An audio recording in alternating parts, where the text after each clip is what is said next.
冥王星回復順行已有一段日子，當我哋經歷了一些關係、一些階段、一些痛苦嘅洗禮過後，天秤座嘅位置掛上了一輪新月，提示我哋以嶄新嘅意識去面對嗰啲我哋努力推開的事情。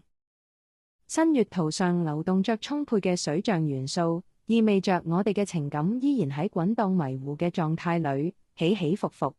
或許我哋未能從某些失去、某些終結裏逃出來，或許我哋仍然沉溺在過去嘅記憶裏，不時想要回到那熟悉嘅苦與痛，亦唔想面對未知帶來嘅不安。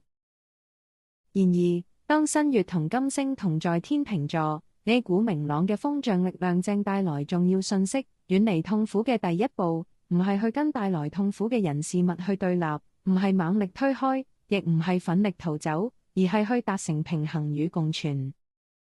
在這個新月裏，對立式思維所造成的衝突會更容易浮上水面。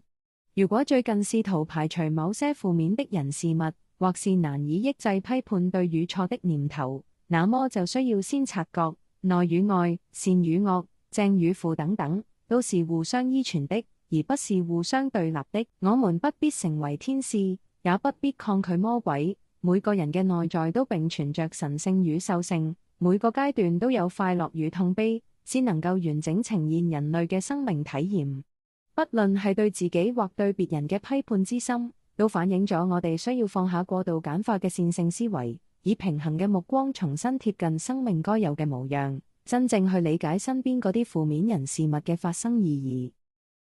義。一旦觀點改變，生命中嘅因緣聚散亦會隨之改變，更容易吸引到適合自己嘅人事物，或是吸引到更加能彼此了解嘅關係。當嗰啲看似對立嘅兩極成為一體兩面嘅和諧流動而彼此支持，我哋就唔再需要站在快樂與痛苦嘅分岔路，而係看見生命裏更多嘅選擇。